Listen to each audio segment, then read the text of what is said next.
Assalamualaikum warahmatullahi wabarakatuh.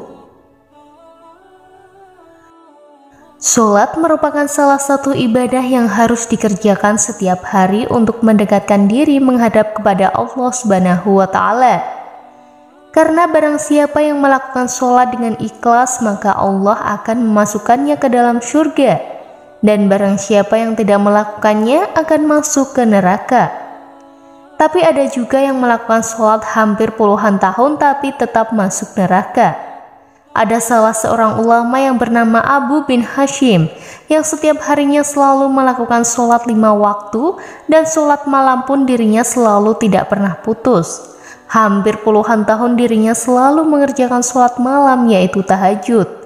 Setiap orang tertidur malam, dirinya selalu bangun dan segera mengambil air wudhu untuk melakukan sholat tahajud dan bermunajat kepada Allah Subhanahu wa Ta'ala.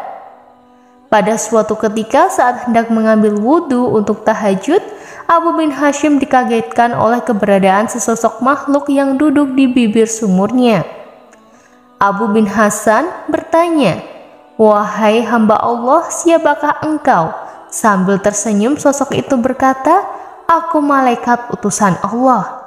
Abu bin Hashim kaget sekaligus bangga karena kedatangan tamu malaikat yang mulia. Abu bin Hashim lalu bertanya, "Apa yang sedang kamu lakukan di sini?" Malaikat itu menjawab, "Aku disuruh mencari hamba pecinta Allah." Melihat malaikat itu memegang kitab tebal, Abu bin Hashim lalu bertanya, "Wahai malaikat, buku apakah yang engkau bawa?" Malaikat menjawab, "Ini adalah kumpulan nama hamba-hamba pecinta Allah." Mendengar jawaban malaikat itu, Abu bin Hashim berharap dalam hatinya namanya ada di situ. Maka ditanyalah malaikat itu, "Wahai malaikat, apakah ada namaku di situ?"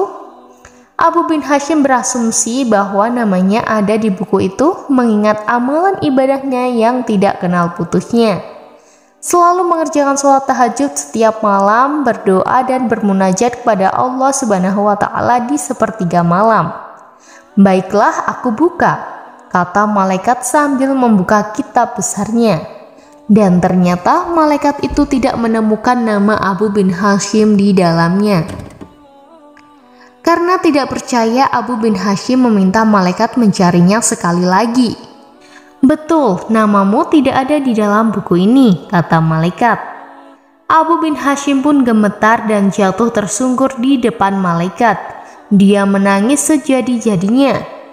"Rugi sekali diriku yang selalu tegak berdiri di setiap malam dalam tahajud dan bermunajat, tetapi namaku tidak masuk dalam golongan para hamba pecinta Allah," kata Abu bin Hashim sambil menangis. Melihat itu malaikat berkata, "Wahai Abu bin Hashim, bukan aku tidak tahu engkau bangun setiap malam ketika yang lain sedang tidur. Engkau mengambil air wudhu dan kedinginan pada saat orang lain terlelap dalam buaya malam, tapi tanganku dilarang Allah menulis namamu. Apakah gerangan yang menjadi penyebabnya?" tanya Abu bin Hashim kepada malaikat. "Engkau memang bermunajat kepada Allah, tapi engkau pamerkan dengan rasa bangga kemana-mana dan asik beribadah memikirkan diri sendiri. Di kanan kirimu ada orang sakit atau lapar, tidak engkau tengok dan beri makan. Bagaimana mungkin engkau dapat menjadi hamba pecinta Allah kalau engkau sendiri tidak pernah mencintai hamba-hamba yang diciptakan Allah?" kata malaikat itu. Abu bin Hashim seperti disambar petir di siang bolong. Dia tersadar hubungan ibadah manusia tidaklah hanya kepada Allah semata. Hablum minallah, tetapi juga kerjasama manusia, hablum minannas, dan kepada alam. Sahabat beriman yang dirahmati Allah, ternyata ibadah serajin apapun kalau niat memamerkan, niat dianggap manusia tidak peduli dengan kesusahan yang melanda di sekitarnya, maka akan dibenci oleh Allah Subhanahu wa Ta'ala. Malah banyak dalam kisah dan hadis Rasul bahwa serajin apapun ibadah, kalau Anda kekenyangan penuh harta, tetangga Anda kelaparan dan kesusahan, maka Anda akan masuk ke neraka. Semoga kita mendapatkan hikmah dari pelajaran yang sangat berharga ini. Perbaikilah niat, janganlah Anda rajin dan melakukan ibadah hanya untuk dilihat, hanya untuk memamerkan bahwa Anda itu orang yang rajin ibadah. Janganlah Anda ibadah hanya karena hadiah surga semata, tapi lakukanlah segala sesuatu ibadah itu murni karena Allah Subhanahu wa Ta'ala. Demikian yang bisa saya bagikan, semoga bermanfaat untuk kita semua. Amin ya robbal alamin.